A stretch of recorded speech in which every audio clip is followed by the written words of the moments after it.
Scam School Remix. Here are 2 dead simple bar challenges that will stump your friends and score you free drinks. I'm gonna give each of you 9 cards. You're gonna create some kind of house of cards. It's gotta be strong enough that once the wine glass is on, I can pour the water, fill up the wine glass, and the structure will still hold. I'm not gonna say what the structure is, but I'm gonna say it's at least tall enough that a half a card is, right?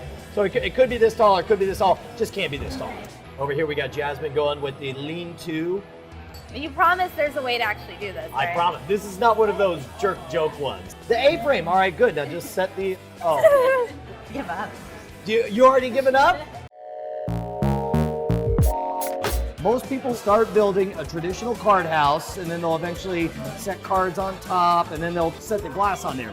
Even if it's strong enough to barely support the glass, once you add the water or the wine, it's gonna end up collapsing anyway. So instead, you build a structure that by itself won't even stand unless you add the wine glass on top. Let me show you what I mean. I've taken 3 clusters of 3 cards each, and I've just arranged them in a column.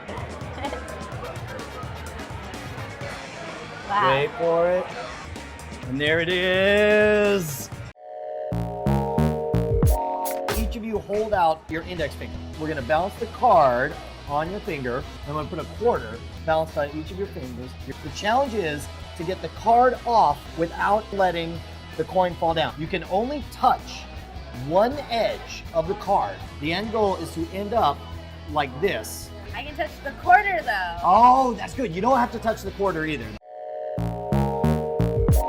You got the card balanced on your index finger. So,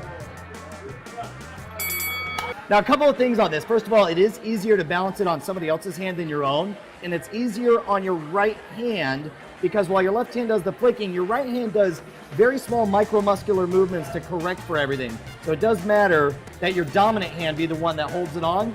You set it right up, touch one edge, just like that. And that's how that one works. Don't forget, if you actually plan to score free drinks using any of these stunts, you've got to provide value first. Do some magic tricks, impress them, become the life of the party, then set up a challenge like this. And when you say, oh, I'll give you the answer for a beer, people will be more than happy to hook you up. Scam School Remix is the best of our nearly 10 years and 500 plus episodes of Scam School. Each one is time compressed so that you're able to learn more magic in less time. Dive into the whole back catalog or check out our latest adventure at the Modern Rogue.